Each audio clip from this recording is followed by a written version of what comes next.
KSRTC തന്നെ ഇല്ലാതാകാൻ പോയിരുന്നൊരു കാലമായിരുന്നു UDFിൻ്റെ ഭരണം സമ്മാനിച്ചത്. അതിപ്പോൾ കഴിഞ്ഞ ദിവസം പെട്ടെന്ന് പ്രതിപക്ഷം വല്ലാതെ അസ്വസ്ഥമായത് ആ കാലം നിങ്ങളെല്ലാം റിപ്പോർട്ട് ചെയ്തത് അന്ന് പ്രിൻ്റ് മീഡിയ ആയതുള്ളൂ കൂടുതൽ അത് ജനങ്ങളുടെ മനസ്സിലേക്ക് വീണ്ടും വന്നു എന്നുള്ളതാണ്.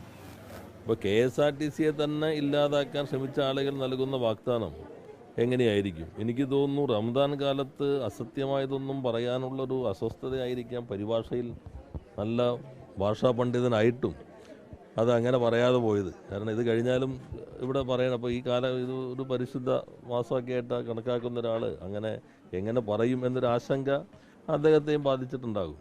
ഈ 2000 രൂപ പെൻഷൻ ഉള്ളപ്പോൾ UDFിൻ്റെ ഇതേവരെയുള്ള സംഭാവന 100 രൂപ മാത്രമാണ്.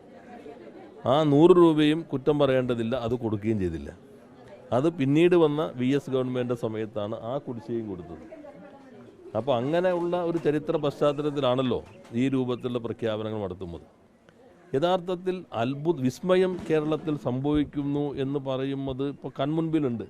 അത് പ്രതിപക്ഷ നേതാവ് പറഞ്ഞൊരു കാര്യം വസ്തുതയായിട്ട് നമുക്ക് കണക്കാക്കാം. അതെങ്കിലും കാരണം വിസ്മയമാണല്ലോ സംഭവിച്ചുകൊണ്ടിരിക്കുന്നത്. ലോകത്തിന് തന്നെ മാതൃകയായി ദുരിതബാധിതർക്ക് ലോകത്ത് ഒരു ഗവൺമെൻറ്റിനും ചെയ്യാൻ കഴിയാത്ത രൂപത്തിലുള്ള ഒരു കേരള മോഡൽ ടൗൺഷിപ്പിൻ്റെ ഉദ്ഘാടനം നടന്നു. സിനിമയിൽ പറയുന്നുണ്ടല്ലോ, മോഹൻദേട്ടൻ്റെ ക്യൂബയിൽ ഇങ്ങനെയുള്ള തുരങ്കമുണ്ടാകുമോ എന്ന് ചോദിച്ച ഓർമ്മയുണ്ടല്ലോ. യഥാർത്ഥത്തിൽ ഞങ്ങൾ ക്യൂബയിൽ പോയപ്പോൾ കടലിനുള്ളിലൂടെ തുരങ്കമൊക്കെ ഉണ്ട്. പക്ഷേ സിനിമയിലെ ഇതങ്ങോട്ട് ഓർമ്മയുണ്ടാവും. ഇപ്പോൾ വയനാട് തുരങ്കം, ആ തുരങ്കപാത മുഖ്യമന്ത്രി അത് ഈ പാറ പൊട്ടിച്ചിട്ടാണോ ഉദ്ഘാടനം ചെയ്യേണ്ടതെന്ന കാര്യത്തിൽ മാത്രമാണ് മുഖ്യമായി പ്രതിപക്ഷ നേതാവിന് തർക്കമുള്ളത്. കാരണം അദ്ദേഹത്തെ അനുവദിക്കുകയില്ല എന്ന് വളരെ ആധികാരികമായി പ്രഖ്യാപിച്ചാണല്ലോ. അതേപോലെ തന്നെയാണല്ലോ ഇപ്പോൾ ചങ്ങനാശ്ശേരിക്ക് ആലപ്പുഴയിൽ നിന്ന് പണ്ട് യാത്ര ചെയ്തിരുന്ന ആളുകൾ കുട്ടനാട് മഴ പെയ്താൽ പിന്നെ ആ റൂട്ട് ഒഴിവാക്കും. പിന്നെ കോട്ടയം തിരുവല്ല വഴിയാണ്, റോഡാകെ മുങ്ങിപ്പോകും. ഇപ്പോൾ ആ റോഡ് നിങ്ങൾ നോക്കൂ, എത്ര മനോഹരമായി നിർമ്മാണം പൂർത്തീകരിച്ചു. അതുപോലെ തന്നെ പെരുമ്പളം പാലം നിങ്ങളെല്ലാവരും പറഞ്ഞല്ലോ. കുടുംബങ്ങളുടെ എണ്ണം മാത്രം നോക്കിയിട്ടല്ല, ഒരു ഗവൺമെൻറ്റിൻ്റെ ഇച്ഛാശക്തി എല്ലാവരെയും ചേർത്ത് പിടിക്കുക എന്നതിൻ്റെ ഭാഗമായി അതിൻ്റെ ഉദ്ഘാടനം കഴിഞ്ഞു. ചെല്ലാനം ഇന്നലെ നിങ്ങൾ കണ്ടിട്ടുണ്ടാവുമല്ലോ. കേന്ദ്രത്തിൻ്റെ ഉത്തരവാദിത്തമായിരുന്നു യഥാർത്ഥത്തിൽ കടൽ അതിർത്തികൾ സംരക്ഷിക്കുക.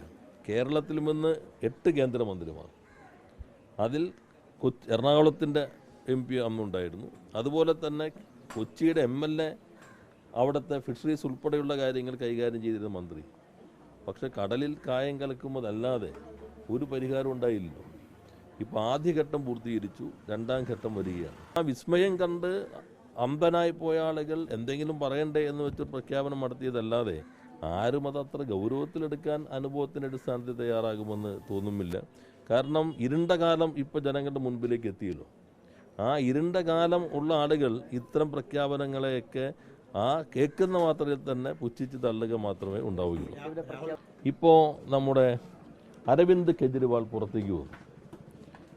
അവിടെ കോൺഗ്രസ് അല്ലേ BJPക്ക് വേണ്ടി പരാതി കൊടുത്തിട്ട് അരവിന്ദ് കെജ്രിവാൾ എന്ന് പറയുന്ന മുഖ്യമന്ത്രിയെ ഇത്രയും കാലം ജയിലിലടച്ചതിന് രാഹുൽ ഗാന്ധിക്ക് സന്തോഷിക്കാമല്ലോ. കാരണം കോൺഗ്രസ് അല്ലേ അരവിന്ദ് കെജ്രിവാളിനെ ജയിലിലടയ്ക്കാനുള്ള പരാതി കൊടുത്തത്. ED സുവമോട്ടോ കേസ് എടുത്തല്ലെന്ന് എല്ലാവർക്കും അറിയാമല്ലോ. കോൺഗ്രസ് കൊടുത്ത പരാതിയാണ്. ഇപ്പോൾ അദ്ദേഹത്തിന് ഇവിടെ എന്തുകൊണ്ട് കേസ് ചാർജ് ചെയ്യുന്നില്ല എന്ന് ദുഃഖമായിരുന്നു. നേരത്തെ എന്തുകൊണ്ട് പിണറായി ജയിലിലടച്ചില്ല എന്നായിരുന്നു രാഹുൽ ഗാന്ധിയുടെ ദുഃഖമെങ്കിൽ ഇപ്പോൾ അതില്ല. പുതിയ കേസൊന്നും എന്താ ചാർജ് ചെയ്യാത്തതെന്നാണ് അദ്ദേഹത്തിൻ്റെ അനുഭവമാണല്ലോ. അദ്ദേഹമാണല്ലോ പ്രതിപക്ഷത്തെ നയിക്കേണ്ട ഒരാൾ. എത്ര നിരുത്തരവാദപരമായിട്ടാണ് അരവിന്ദ് കെജ്രിവാളിനെ പോലെ ഒരാളെ ജയിലിലടയ്ക്കുമ്പോൾ BJPയുടെ ചട്ടുകമായിട്ട് പ്രവർത്തിച്ചത്. BJPയുടെ ചട്ടുകമായി പ്രവർത്തിച്ച് അരവിന്ദ് കെജ്രിവാളിനെ ജയിലിലടച്ച രാഹുൽ ഗാന്ധിയാണ് യഥാർത്ഥത്തിൽ BJPയുടെ ഒരു ഏജൻ്റായി പലപ്പോഴും പ്രവർത്തിക്കുന്നത്. രാഷ്ട്രീയമായി രാജ്യത്തോടും ജനങ്ങളോടുമുള്ള ഉത്തരവാദിത്തത്തെ പൂർണ്ണമായി തമസ്കരിച്ച് ആഘോഷങ്ങൾക്ക് വേണ്ടി വിദേശത്ത് പോകുമ്പോൾ നിർണായക ഘട്ടത്തിൽ പോകുന്ന രാഷ്ട്രീയ നേതാവ് നടത്തുന്ന പ്രഖ്യാപനങ്ങളെ ജനങ്ങൾ യഥാർത്ഥത്തിൽ മുഖവിലയ്ക്ക് പോലും എടുക്കില്ല എന്നതല്ലേ യാഥാർത്ഥ്യം. അതുകൊണ്ടല്ല മുഖ്യമന്ത്രി പറഞ്ഞ മടിയിൽ കടമില്ലാത്തതുകൊണ്ട് അത്തരത്തിൽ ഭയമില്ലാതെ ഈ ഗവൺമെൻറ് പോകുന്നു. എല്ലാ തരത്തിലും തെരഞ്ഞു നോക്കിയില്ലേ, കോൺഗ്രസ് അതിനാവശ്യമായി എല്ലാം ചെയ്തില്ലേ. യഥാർത്ഥത്തിൽ കോൺഗ്രസ് അല്ലേ BJPക്ക് വേണ്ടി പ്രവർത്തിച്ചത് ഡൽഹിയിൽ. അങ്ങനെയല്ലേ കെജ്രിവാൾ അകത്ത് പോയത്. ഇന്ത്യയിലെ ഇന്നത്തെ അവസ്ഥ നമ്മൾ കാണുന്നില്ലേ. പക്ഷെ അദ്ദേഹം നേതൃത്വം നൽകുന്ന പാർട്ടിയല്ലേ തെലങ്കാനയിലും കർണാടകയിലും ബുൾഡോസറോ നിരത്തിക്കൊണ്ട് ന്യൂനപക്ഷങ്ങളുടെ വീട് ഇടിച്ചു നിരത്തിയത്. കമാന്നൊരക്ഷരം രാഹുൽ ഗാന്ധി മിണ്ടിയോ? BJPയുടെ അതേ രൂപത്തിലല്ലേ ന്യൂനപക്ഷങ്ങൾക്ക് നേരെ കർണാടകയിലും തെലുങ്കാനയിലും അവിടുത്തെ ഗവൺമെൻറ്റുകൾ പ്രവർത്തിക്കുന്നത്? എല്ലാ വീടുകളും ഇടിച്ചു വരുത്തിയില്ലേ? ഇവിടുന്ന് മുഖ്യമന്ത്രി കത്തയച്ചു. അപ്പോൾ ഉടൻ പുനരധിവാസം എന്ന് പറഞ്ഞു. ഒരു ആളെയെങ്കിലും പുനരധിവസിപ്പിക്കാൻ ഒരു പദ്ധതിയെങ്കിലും പ്രഖ്യാപിക്കാൻ കഴിഞ്ഞു. അപ്പോൾ ന്യൂനപക്ഷ വേട്ട തന്നെയല്ലേ രാഹുൽ ഗാന്ധിയുടെ നേതൃത്വത്തിലുള്ള കോൺഗ്രസിൻ്റെ ഗവൺമെൻറ്റുകൾ കർണാടകയിലും തെലുങ്കാനയിലും നടത്തിക്കൊണ്ടിരിക്കുന്നത്?